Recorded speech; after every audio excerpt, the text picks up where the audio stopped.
Magandang balita po para sa mga kababayan nating PhilHealth beneficiary.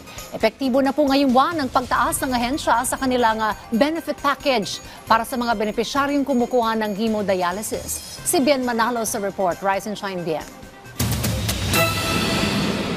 Nitong Pebrero lamang nang ma-diagnose ang 49 na taong gulang na si Jocelyn Chato ng chronic kidney disease stage 5. Nakuha niya raw ang sakit dahil sa high blood. Nagsusuka ako. Akala ko acidic lang ako.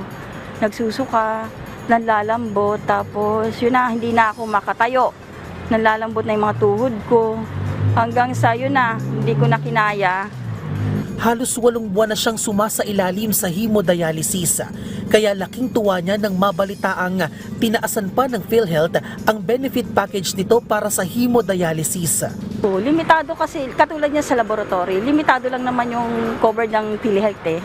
Pero ngayon, mas tinaasan, halos lahat covered na ng PhilHealth.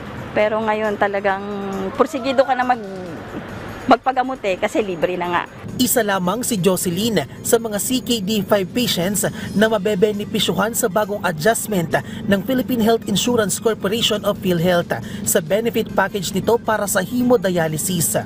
Alinsunod sa inilabas na PhilHealth Circular No. 2024-0023 na epektibo noong October 7. Sa ilalim ng bagong adjustment, mula sa 4,000 pesos kada session ay itinaas na ito sa 6,350 pesos na maaring ma-avail sa mga accredited dialysis facility.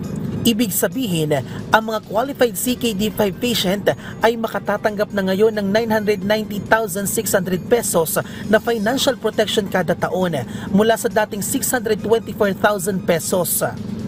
Kabilang sa libreng essential services na mapakikinabangan ng mga pasyente ang anticoagulations medications and drugs and medicines para sa anemia, iba't ibang laboratory tests, supplies gaya ng dialyzers, hemodialysis solutions at dialysis kit bawat session.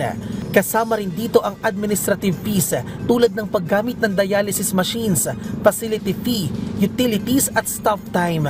Nagpapasalamat ako sa PhilHealth sa malaking tulong para sa aming dialysis patient na talagang malaking bagay o malaking tulong para sa amin.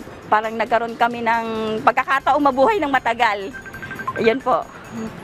Okay.